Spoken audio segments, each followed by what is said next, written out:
Shalom sahabat RPKM yang diberkati Tuhan, apa kabar?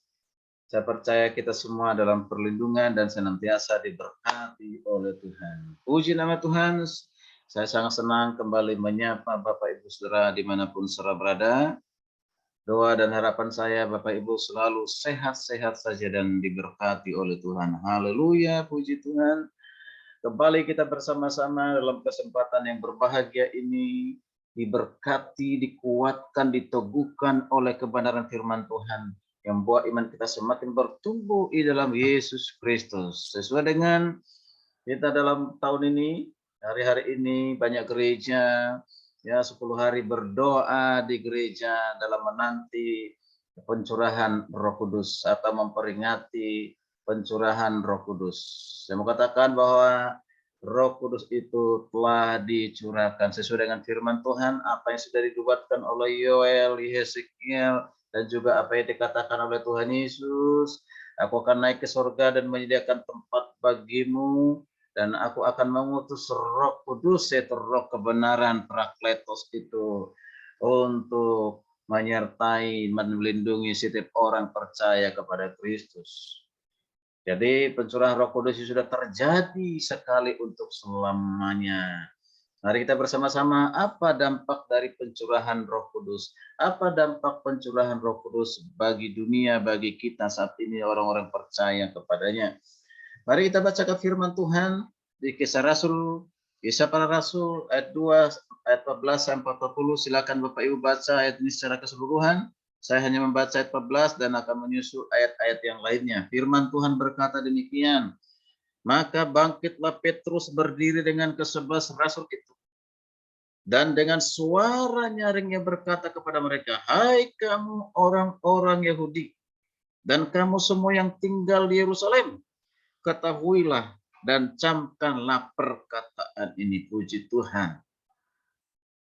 Sahabat RPKM yang diberkati oleh Tuhan, hari Pentakosta itu merupakan peristiwa yang sangat menggemparkan di kota Yerusalem pada saat itu, dan menjadi titik balik bagi kehidupan orang percaya pada jemaat gereja mula-mula. Jadi saya katakan hari pencurahan Roh Kudus itu merupakan peristiwa yang sangat menggemparkan atau peristiwa yang dahsyat dan luar biasa. Pada waktu itu jumlah orang yang berkumpul dan berdoa menantikan janji Bapa, yaitu janji tentang pencurahan Roh Kudus yang dijanjikan oleh Yesus. Mereka hanya ada 120 orang. Kesemuanya mengalami lawatan Tuhan. Melalui pencurahan Roh Kudus, Tuhan melawat mereka. Luar biasa. Salah seorang dari mereka adalah Petrus, murid Kristus yang semula menyangkal Yesus sebanyak 3 kali.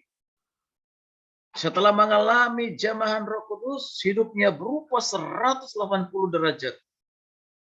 Petrus yang semula dihantui oleh rasa ragu dan takut membuatnya menyangkal Kristus, telah diubahkan oleh Tuhan. Telah diubahkan menjadi sosok pribadi yang benar-benar berbeda, tampil beda. Tidak ada rasa takut beriman kepada Kristus. Tidak ada lagi rasa takut untuk memberitakan nama Yesus Kristus. Nama di atas segala nama itu.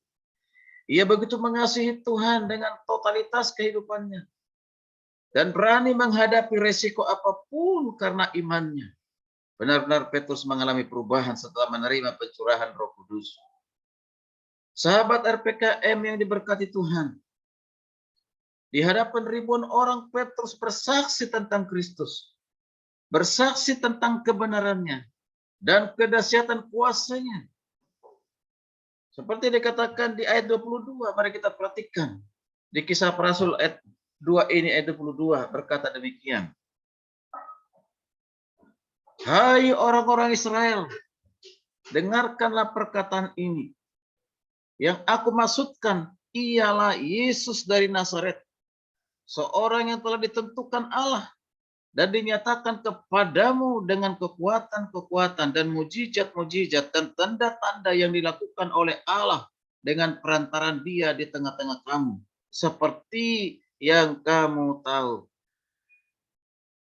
Mari kita perhatikan, hal ini menunjukkan Oh, tidak ada kemampuan dan kekuatan dari diri kita sedikit pun untuk kita dapat bertumbuh dan mengalami pembaharuan. Terlebih untuk kita melakukan apa yang menjadi kehendak Tuhan. Untuk dapat menjadi penurut-penurut Tuhan. Apalagi kita orang percaya yang menjadi kawan sekerja Tuhan di ladangnya.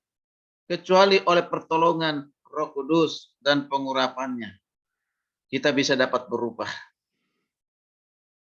Alkitab mencatat saudara kasih Tuhan bahwa setelah mendengarkan khotbah dari Petrus, apa yang terjadi? Luar biasa, banyak orang mengalami pertobatan karena pekerjaan kuasa Roh Kudus. Di Kisah 2 ayat 41 berkata, orang-orang menerima perkataannya itu, memberi diri dibaptis, dan pada hari itu jumlah mereka bertambah kira-kira 3.000 jiwa. Luar biasa, puji Tuhan.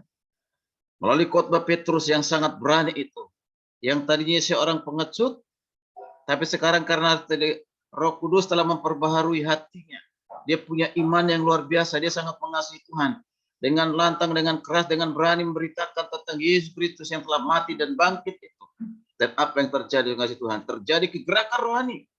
Ada 3.000 jiwa yang bertobat dan dibaptis. Kegerakan rohani terjadi. Jemaat mula-mula benar-benar mengalami kasih mula-mula. Mengalami kasih mula-mula kepada Tuhan. Setiap hari mereka bertekun dalam pengajaran para rasul. Yang pasti yang diajarkan rasul adalah yaitu kematian dan kebangkitan Kristus, berita kemenangan. Mereka bersekutu bersama-sama. Mereka bersehati sepikir untuk berdoa di dalam rumah Tuhan.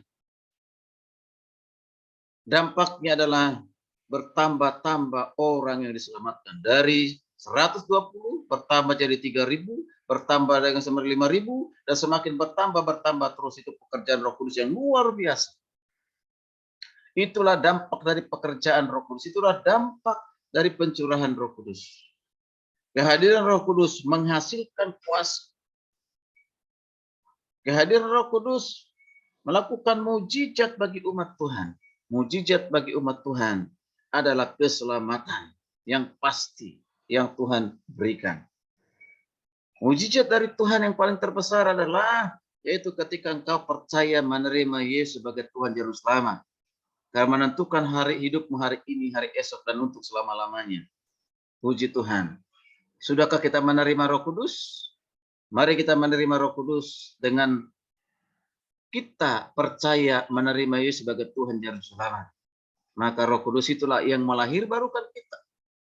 Membuat kita beriman kepadanya dengan kasih karunia Tuhan. Bagi saudara yang belum menerima Roh Kudus, artinya belum percaya kepada Kristus sebagai Tuhan Juru Selamat. Mari buka hatimu, percayalah kepada Kristus. Terima dia sebagai Tuhan dan Juru Selamatmu.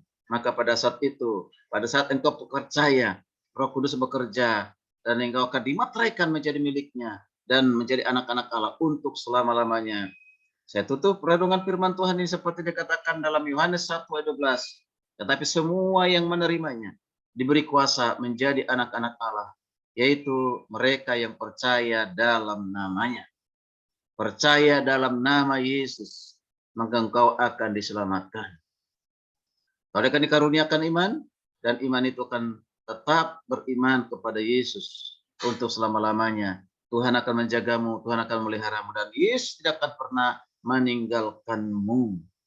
Dia akan menyertai engkau selama-lamanya. Puji nama Tuhan. Puji nama Tuhan. Mari Bapak Ibu kasih Tuhan, bagi saudara yang sudah mendengarkan renungan firman Tuhan ini, mari bagikan kepada yang lain sehingga lebih banyak lagi yang akan diberkati. Bahkan banyak orang mendengarkan firman Tuhan, mendengarkan Injil, mendengarkan tentang pencurahan Roh Kudus sehingga hidupnya akan diubahkan oleh Tuhan. Terima kasih. Tuhan Yesus memberkati kita sekalian. Shalom. Sampai berjumpa di renungan berikutnya. Haleluya, haleluya, haleluya. Amin.